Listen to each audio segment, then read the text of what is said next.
Yeah, and welcome to what is it, the fifth day, is it? Yes. So we're well into the sort of main body of the retreat.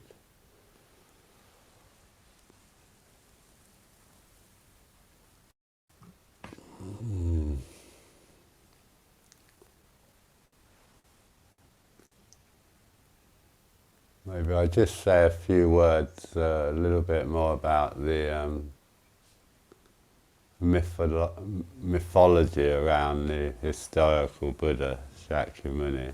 So yesterday I was talking a little bit about the very well-known episode of the Enlightenment where he's assailed by the forces of Mara, and that his response to this was to pervade them with loving kindness, yeah, and saying that this is kind of our main methodology, really. I mean, there might be particular kind of techniques one uses, but in the end, the main thing we're trying to do is just to meet our experience with openness and love. Yeah, that's really quite a simple thing.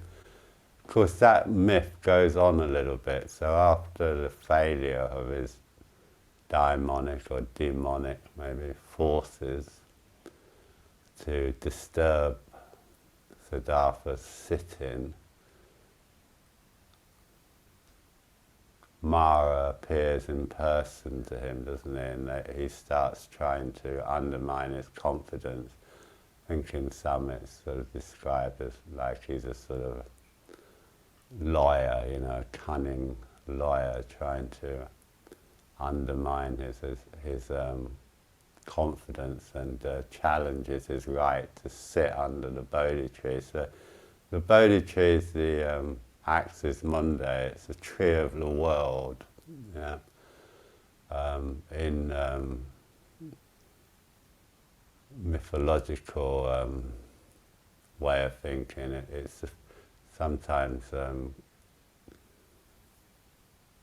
regarded as the first place, the first of when the gaseous, not yet planetary universe starts to coalesce. That's the first bit of material that kind of coalesces. Yeah.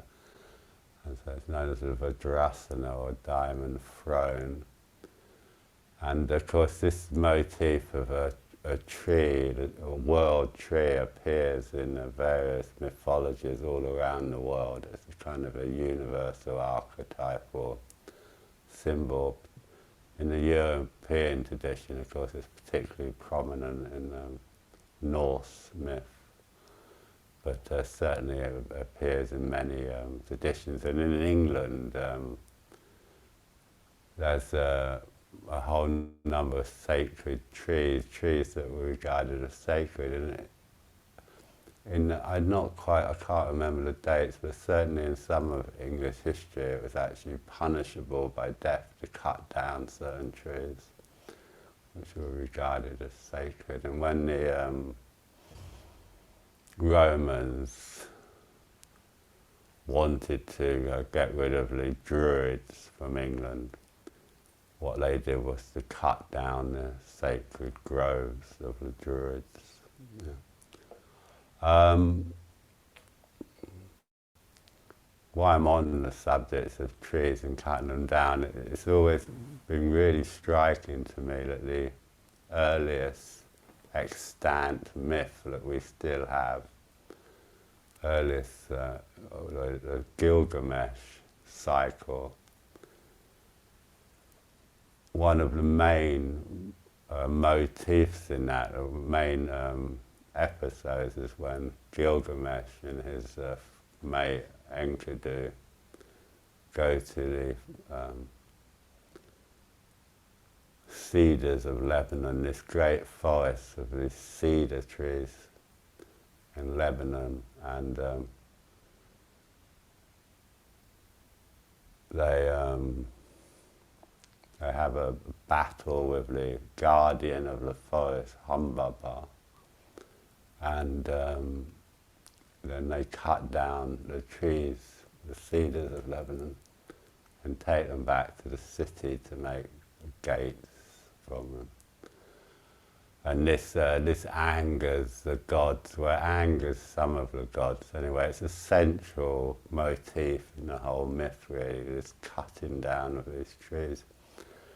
And so the earliest myth we've still got is about, well, environmental degradation and the destruction of the spirit of the forest, you know, which I find very interesting, really.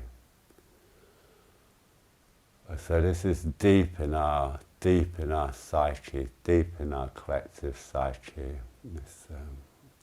The Bodhi tree, of course, represents this world tree, the axis of the world, in a way. Anyway, I digress a little bit. So Mara challenges the Buddha. Buddha to be, not quite the Buddha yet, in a way, challenges the right to sit on the Vajrasana under the Bodhi tree. And in reply, as I'm sure all you know, he makes a gesture of touching the earth. He reaches out his hand and taps the earth. And the earth goddess, or in some accounts, multiple goddesses, appear from the earth and testify to his right to be there. This is very interesting to me. It's still when the sort of divine power is regarded as being in the earth rather than a solar. They don't appear in the sky, they appear from the earth. Actually, only half their body usually, isn't it? Uncovered. Their legs, their pelvis still under the earth. And this idea that he's witnessed by the earth, which implies his sort of apprenticeship has taken place in and on the earth, as it were. Yeah. It's about how he has conducted himself through many previous lives to come to this point where he can completely open to how things really are. I think this is quite interesting, and of course testifies that I think sometimes on a meditation retreat, of course, we don't really talk about ethics at all, do we? But in a way, this testifies to the kind of karmic or ethical process that we're trying to work with as meditators, you know. And you know, meditation without ethics really is a bit of a... It's very interesting, isn't it? Because again, looking at Buddhist mythology, which we shouldn't take as historical, of course. You know, we get this, we get the figure of God, what's his name? What's his Dharmadhatu? That's not right, is it? What's I'm looking at who's his cousin that tries to kill him? Devadatta, isn't it? Devadatta. We get the figure of Devadatta, who obviously was ethically sort of very dubious in that he tries to murder the Buddha, and yet out of all the Buddha's disciples, he had the most sort of supernatural powers. He could, you know, he transforms himself into a snake. He can do all sorts of things. So he's developed these superpowers, as it were. But actually, he's got no ethical basis there, and he's a long, long way from any sort of enlightenment. And I think this is quite interesting for us as well, because sometimes we take these, we might have kind of extraordinary experiences as meditators, but we shouldn't make too much of those, really. We shouldn't make too much of those. yeah. Anyway, the main thing I wanted to bring to your mind was the call into witness of the earth. So he does it by a hand gesture, this earth touching mudra. I like to think these days that actually the posture, the meditative posture that we make that gesture, as it were, with our whole body. You know, we're making an earth-touching gesture with our whole body when we sit for meditation.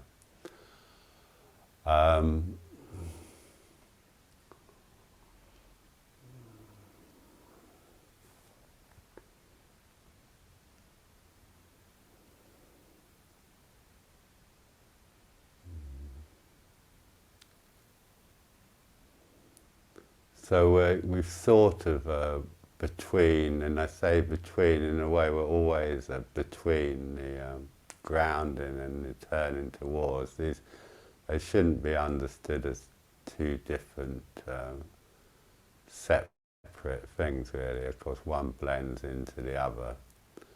And very often, when we do turn towards our experience more fully, at some point we kind of we'll bounce out of it or become unsettled by it. It's quite hard for us to stay with our material, as it were.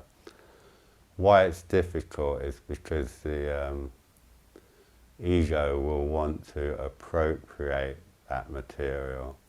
So you'll want to tell yourself a little story that kind of fits it into your sense of yourself as it is, you know, that makes it kind of safe. I think a good analogy to this is dreams. You know, when we all go to sleep, don't we, at night? Well, hopefully, and most of us, whether we remember it or not, it seems that we all dream. So we might not remember dreaming, but when we do remember dreaming, we wake out of a dream, we recollect a dream, and we will notice a tendency of wanting to know what it means, you know, and start to explain it to ourselves, particularly if it's quite a disturbing dream, if it's a dream that has quite strong and disturbing images in it. We will tend to try and kind of rationalize it, make it safe, as it were. Archetypal psychology, particularly the work of James Hillman, tries to encourage us to just stay with the image. You know? This is one of James Hillman's favourite expressions, stay with the image. He gets it from Jung, though actually I think Jung quite often doesn't quite stay with the image myself, but that's another matter. So what does this mean, to stay with the image? It's turning towards when something happens. We're turning towards primarily, actually, I'm making this sound more exciting than it usually is, to be honest with you, because usually we're just turning towards the kind of our physical sensations in the body, our breath,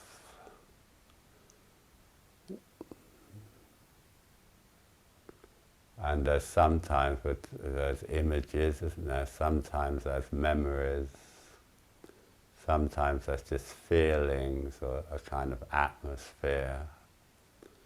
We're just turning towards whatever our experience is. This experience might, most of the time, not be particularly spectacular. We want to, as far as possible, not be craving for in inverted commas, spiritual experiences. But when we do turn towards something, or something comes up, we have these sort of expressions. There's something coming up, or there's some unease. Very often it starts with a physical feeling, does it? If you stay with the feeling, some image or idea might offer itself to you, and once that happens it becomes very difficult just to stay with the image or the feeling.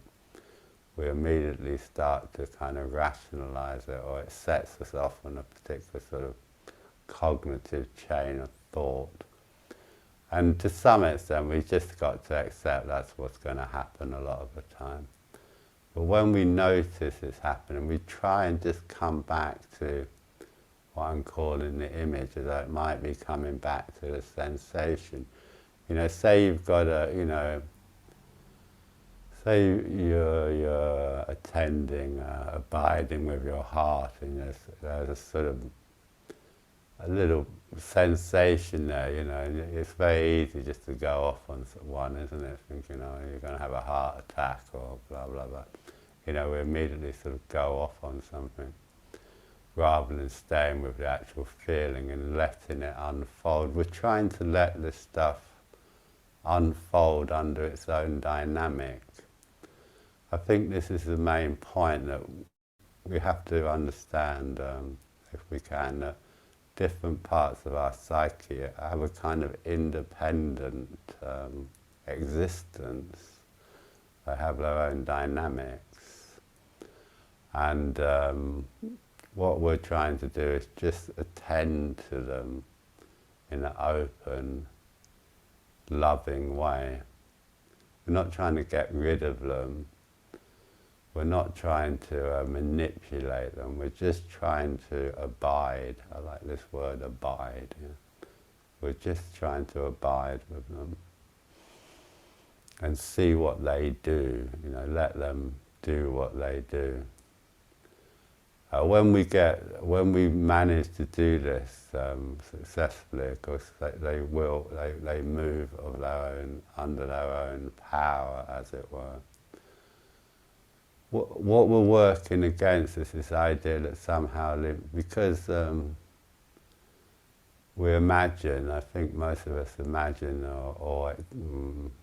let's use imagine or experience ourselves as our ego consciousness is kind of in charge. In a way, we're trying to get round that or underneath that, and I've been talking about this quite a lot, haven't I? Relocate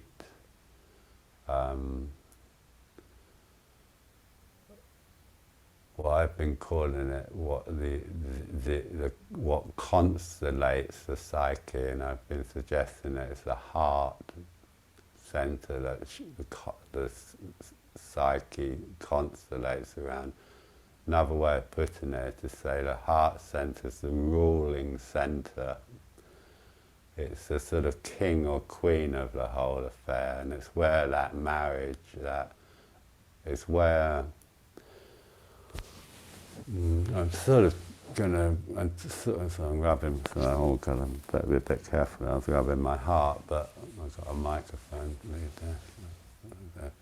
But the heart is such an interesting symbolic organ, if you like, or metaphorical organ. It is itself, it's got 4 chambers, isn't it? But it's basically divided down the center, isn't it? And it holds duality. Duality. It's nearly right, isn't it? Yeah. Not quite right. It's close as I'm going to get in the morning. It holds opposites, doesn't it? Anything we can say about the heart, we can always say the opposite about the heart as well. Yeah, we can be warm-hearted or cold-hearted, soft-hearted or hard-hearted, open-hearted or closed-hearted, and so on and so forth. It holds both sides, yeah. So therefore it also becomes the center of unification, the possibility of a unification or going beyond this either-or way that we tend to imagine our lives happens through the heart center. Yeah? The heart center can hold or bring into relationships the diverse elements of our character, our being, if you like, yeah. And all of this needs to be given its own room, given its own place. We're not trying to, it's a bit like when a Padmasambhava goes into the carnal grounds, into these great cemeteries, and it just hangs out, doesn't it?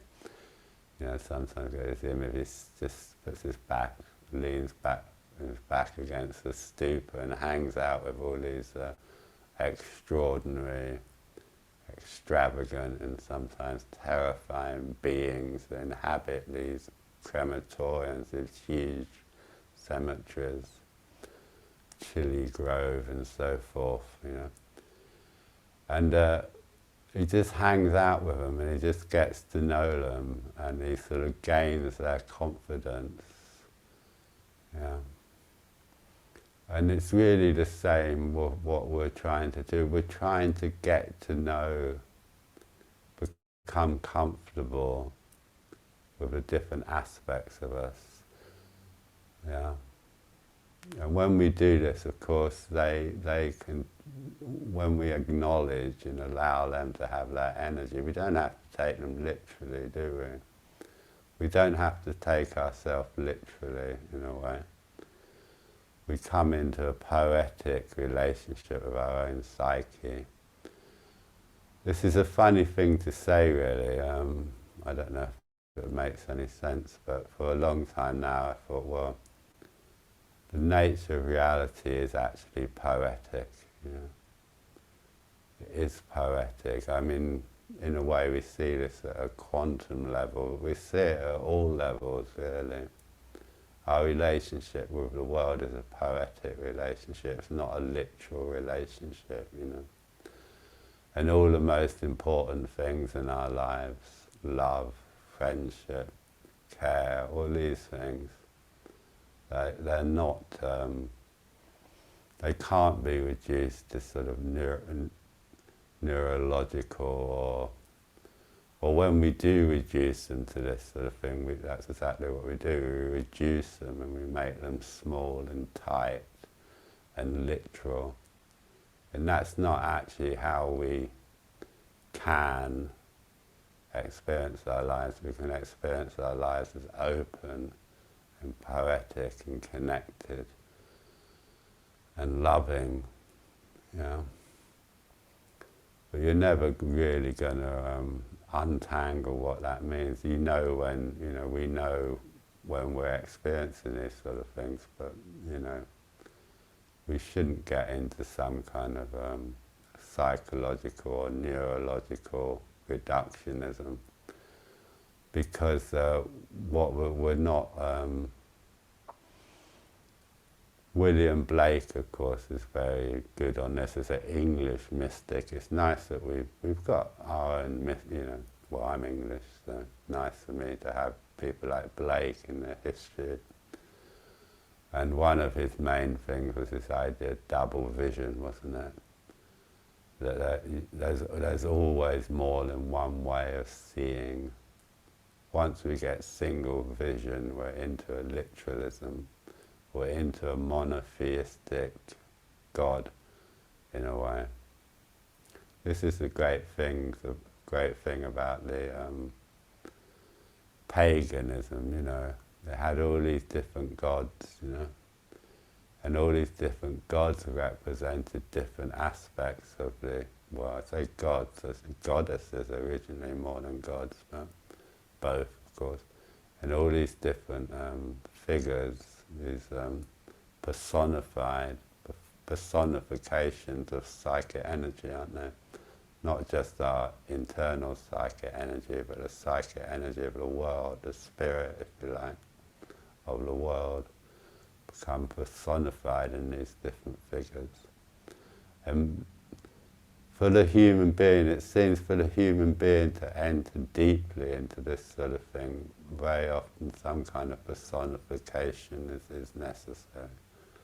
You get exceptions like in Shintoism, but Anyway, mostly they get personified, and they get personified, as I was saying yesterday, in early history of humankind, they tended to get personified as typhoons or animal figures.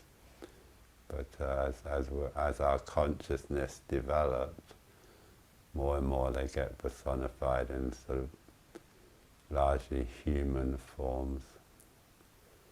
Anyway, that's a bit of an aside, isn't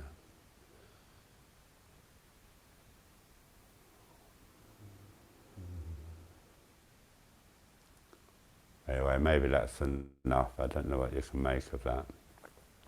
What can I say practically, more pragmatically? I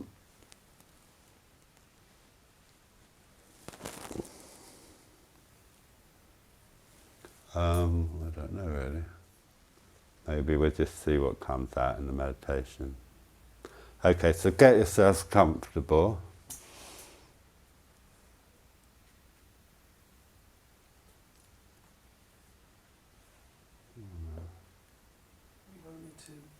I'm just a bit, I don't know, is it getting really hot in here?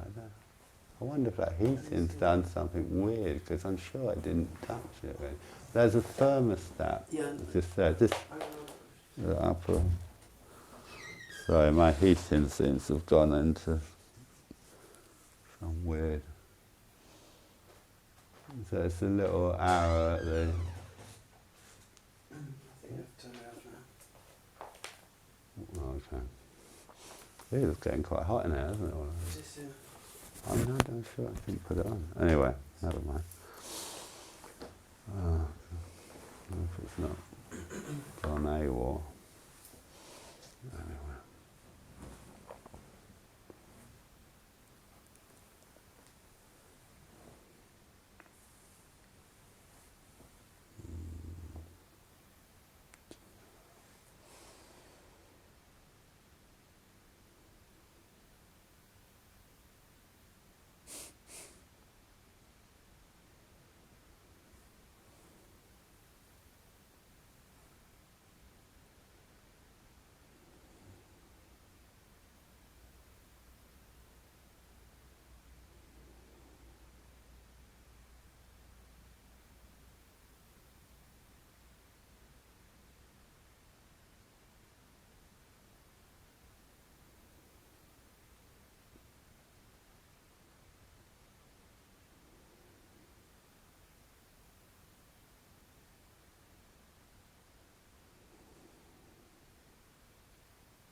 So just noticing what's going on as you begin sitting,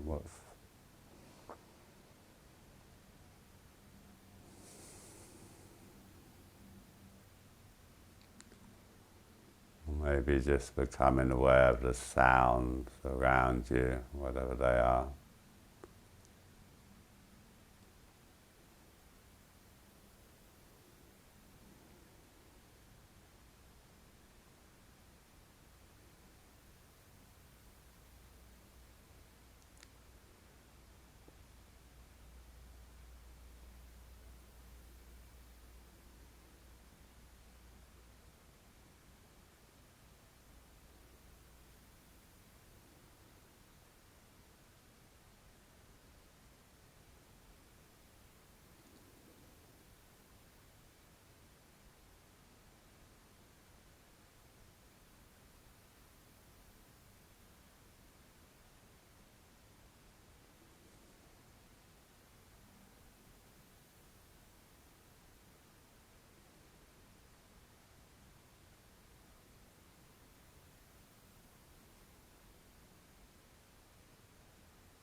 Becoming aware of your contact with the ground, so the physical sensations arising in your body due to that contact.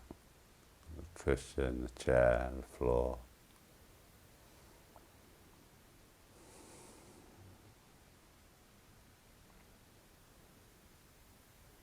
So we start by trying to kind of make a shift into our direct experience, away from our cognition, away from our awareness being dominated by our cognitive mind, our thinking mind. We're trying to just very gently begin to emphasize what we might call direct experience. This is the experience arising through your other senses. In Buddhism, cognition is also, well, mind is also a sense, isn't it? But the other senses, felt sense, feeling of the air on your skin, skin of your face and hands, the moisture in your mouth. I quite often spend a little bit of time just being aware of the inside of the mouth. It's kind of suggests a sort of interiority of your body a little bit, doesn't it? A little bit of a sense of your own interiority, as it were.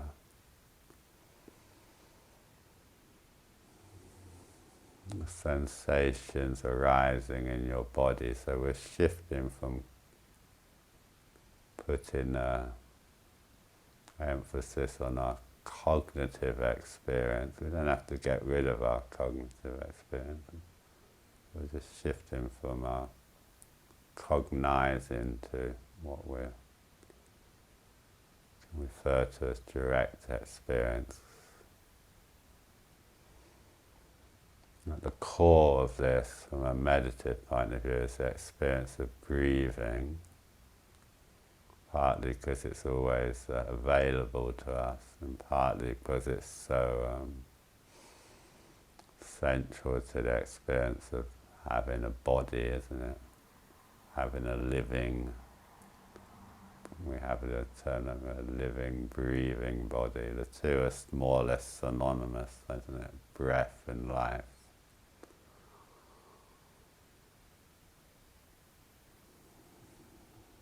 So we're turning towards the sensational basis of our experience. Your face relax.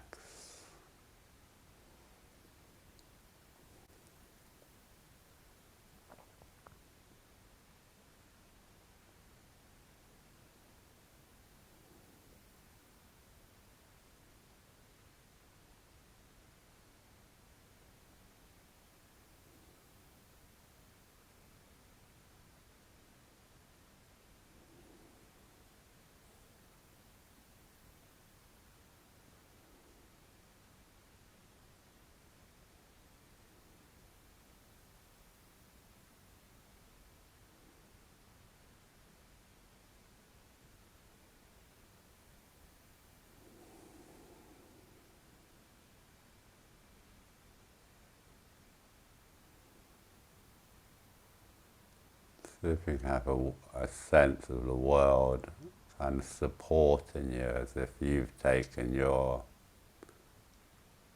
diamond throne in the world, you've taken your place in the world.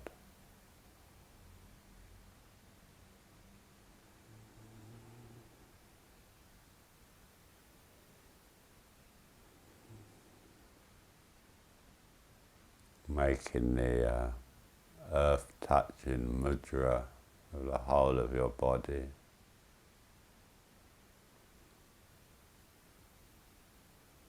So this is a gesture, isn't it? Sometimes the gesture of enlightenment is to take the posture.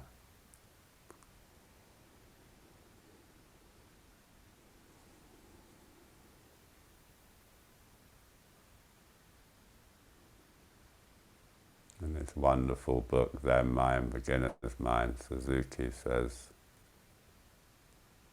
when we meditate, we express ourselves fully I've always been intrigued by this idea that when we meditate, we fully express ourselves.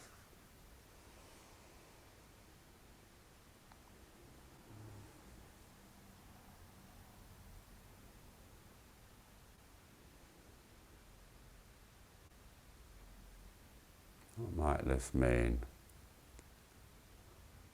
Taking a posture.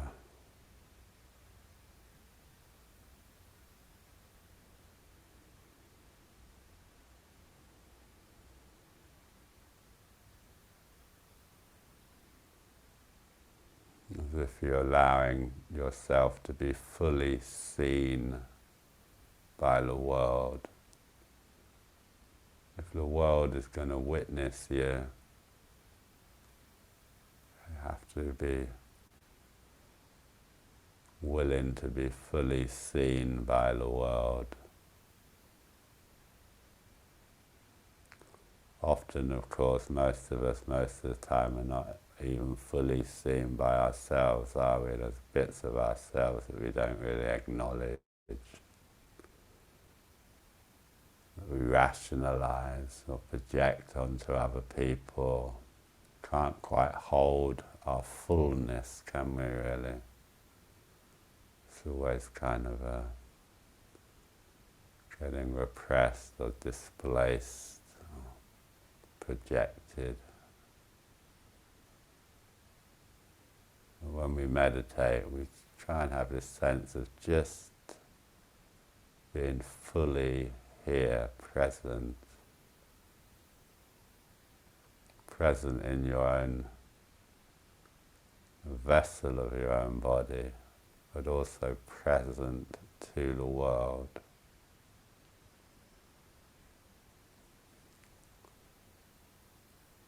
We practice doing this. At some point the world becomes a support to us, it testifies to us, just as it did for the Buddha. It's quite hard to, well, I can't rationally explain this, but I'm sure many of you had the experience of feeling supported by the lands, particularly if you're on retreat in a beautiful place. Feel supported by the landscape, or supported by the song of birds, the trees, just life, supported by life.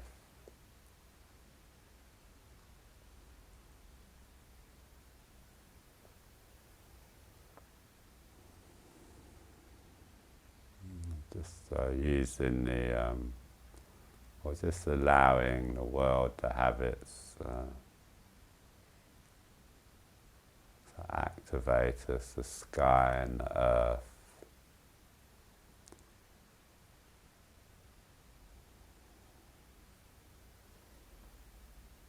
Just feeling into your breathing body, feeling how your spine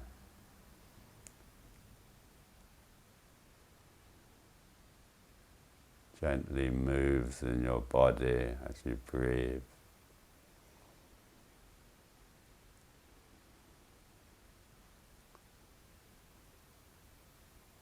So allowing the sensations in the body to move freely, relaxing.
we don't need to go looking for things when we meditate, not looking for trouble, as it were.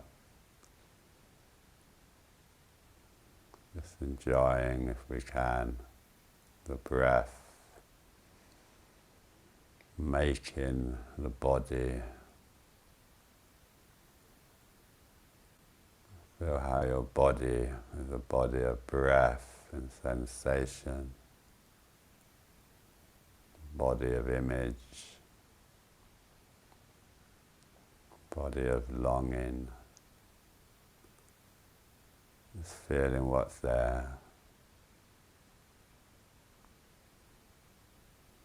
Just letting it unfold in its own way.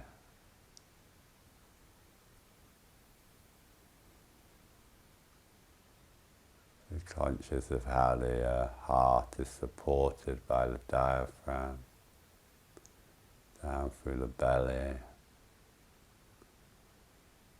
down to the pelvic floor, and then the earth itself.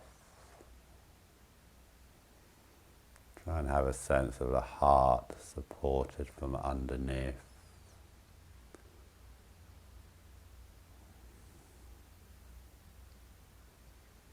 Right up through the Greek,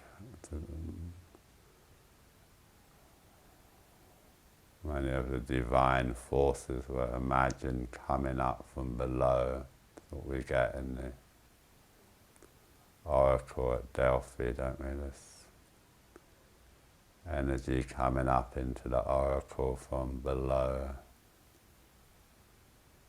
She used to sit on a three-legged stool, didn't she?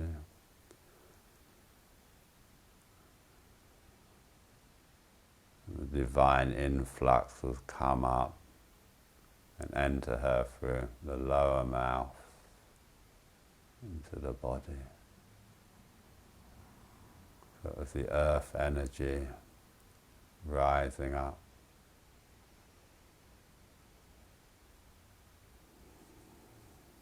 A soft face.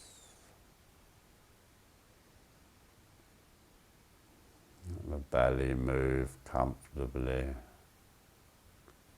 easily.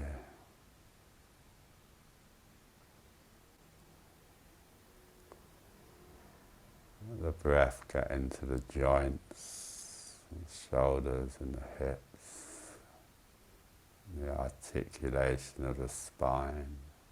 So it's this kind of loosening, if you like.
notice when you're getting caught up in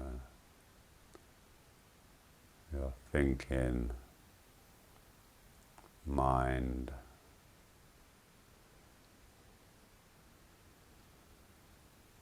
Just coming back to the heart,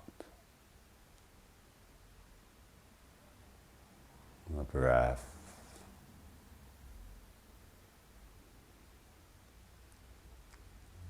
Sense of patience. We're not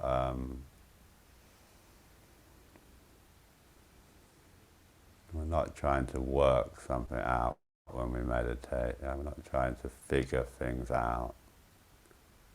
This might be a very useful thing to do, but it's not really what we're doing when we meditate.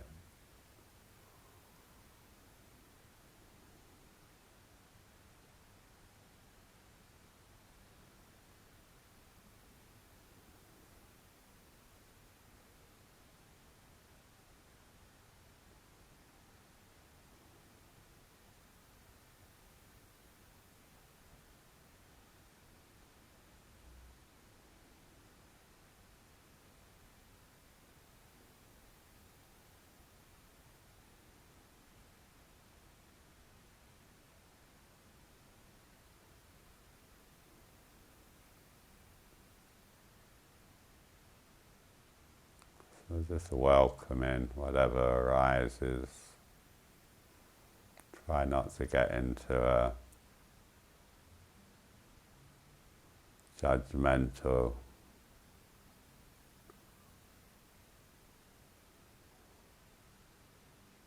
try not to catastrophize around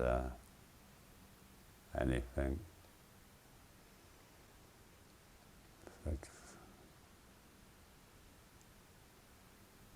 Just acknowledging it.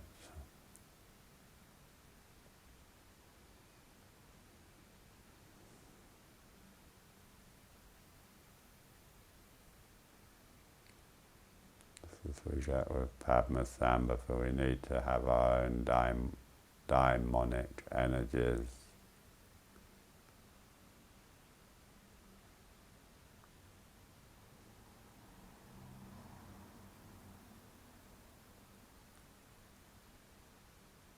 Involved in what we're doing, what give vitality to life.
So just noticing what's happening.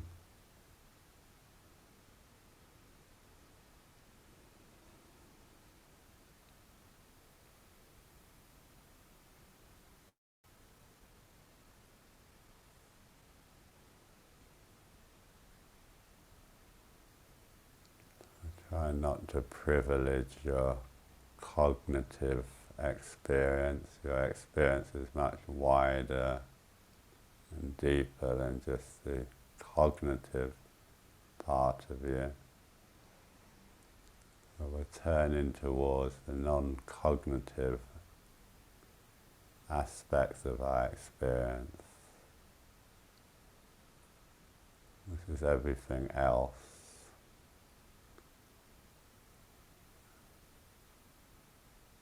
A little bit like an iceberg, aren't we? Most of us is other than a kind of cognitive thinking part of ourselves.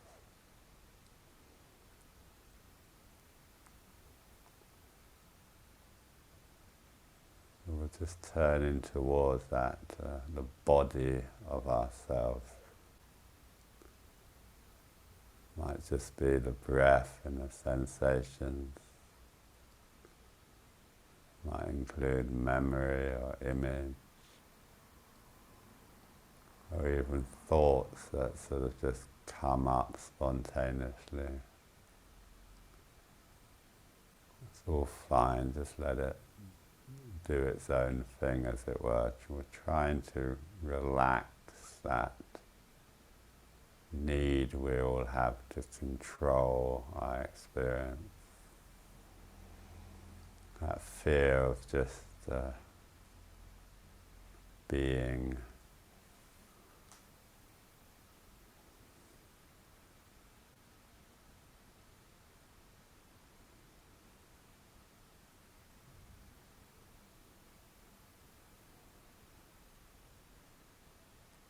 This is just a very patient, kind turning towards the body of our psyche, which includes the world, because the world arises in our psyche continuously, doesn't it? All your experience arises in your psyche, your awareness.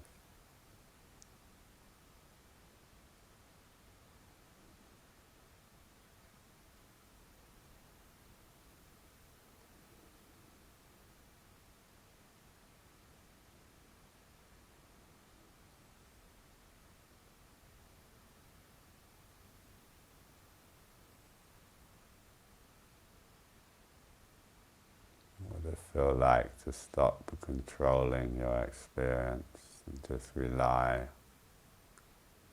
on the posture, on the gesture we make with our body, gesture of loving openness to the world.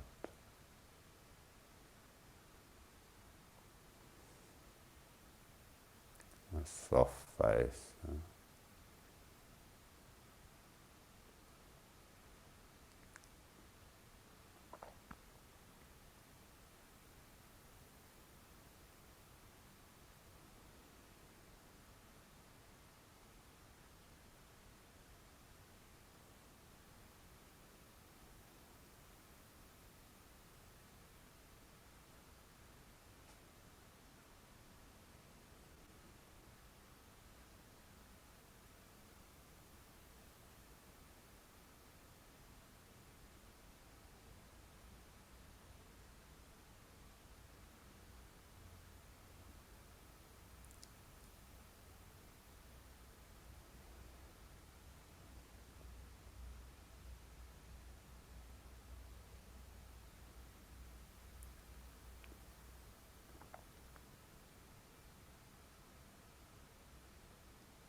rush, just in your own time.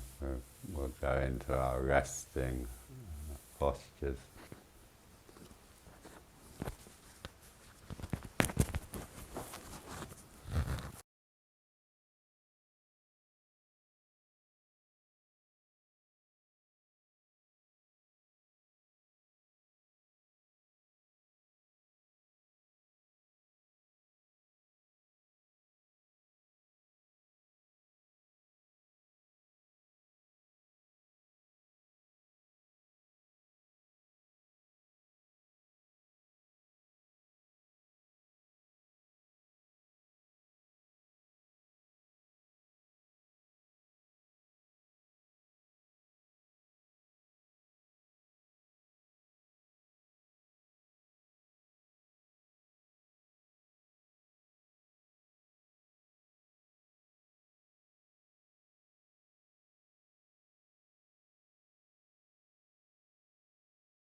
Okay, so just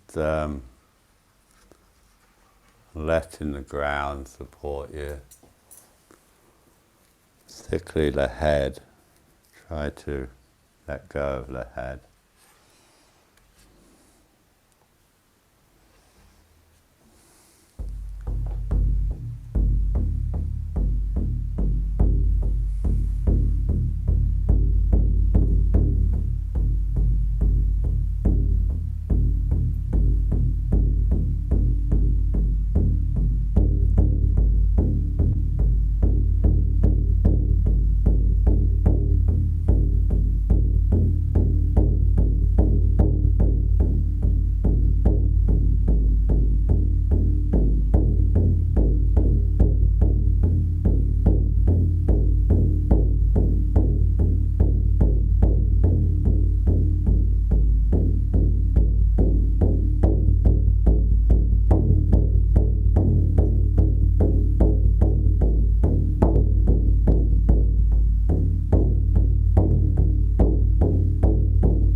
So just as always, just laying still for a little bit longer, and just coming to yourself, as it were. Maybe just see if there's any kind of image or feeling from laying down that you can just kind of bring up with you, as it were. Not. We're trying to sort of make the transition without kind of disrupting or disturbing ourselves. So maybe when we've been laying down, we've gone into a slightly more hypnagogic, or this a state of mind that's slightly less dominated by our normal ego consciousness. So we're trying to bring that back up into our meditative posture, which comes into a more dynamic, aligned relationship, energetically speaking. So we're bringing some sort of clarity and possibility, some sort of clarity, alertness, but still retaining perhaps that more open, relaxed,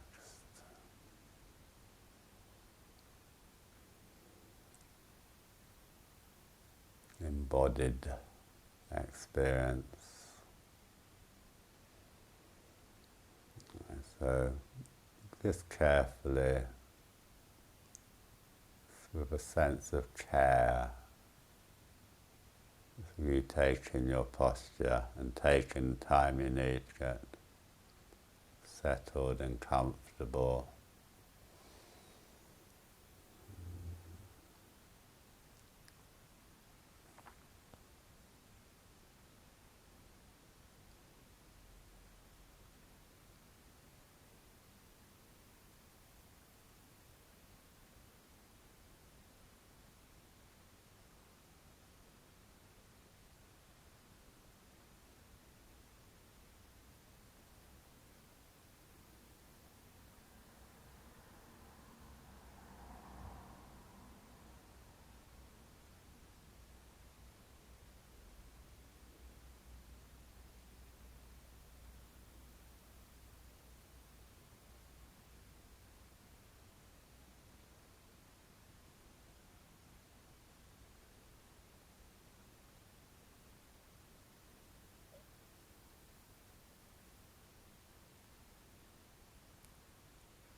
We'll just have a period of just sitting. Here's I quite often just find there's a poem on my mind, and I don't really know why. This is one of my current companions. Here's Frank O'Hara's For Grace After the Party.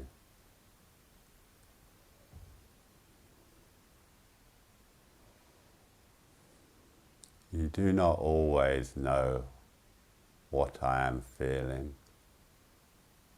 Last night, in the warm spring air, as I was blazing my tirade against someone that did not interest me, it was my love for you that set me afire. And isn't it odd? In rooms full of strangers, my tenderest feelings writhe and bear their fruit in screaming. Put out your hand. Isn't our ashtray there suddenly beside the bed? And someone that you love comes in and says, wouldn't you like your eggs a little different this morning? And when they come, they're just ordinary scrambled eggs. And the warm weather is holding.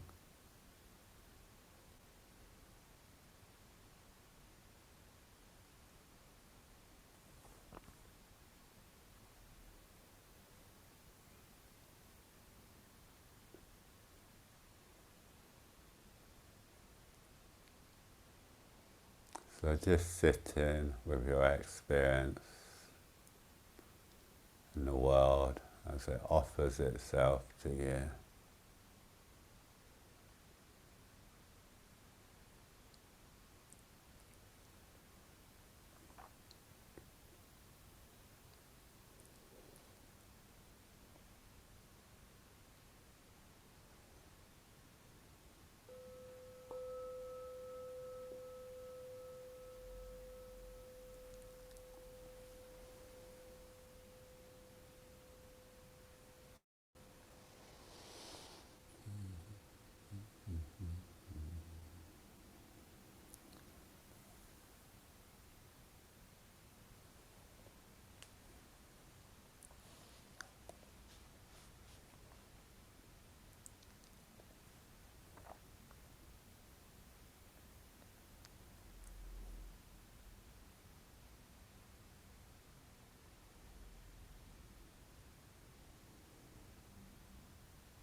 or grace after the party. You do not always know what I am feeling. Last night in the warm spring air, as I was blazing my tirade against someone that did not interest me, it was my love for you that set me afire. And isn't it odd that in rooms full of strangers, my tenderest feelings can writhe and bear fruit in screaming? Put out your hand. Isn't there an ashtray suddenly there beside the bed? And someone that you love walks in and says, wouldn't you like your eggs a little bit different this morning? And when they come, they're just plain scrambled eggs. And the warm weather is holding.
Okay, so we'll leave it there for this morning, and hopefully see you this afternoon. Yeah.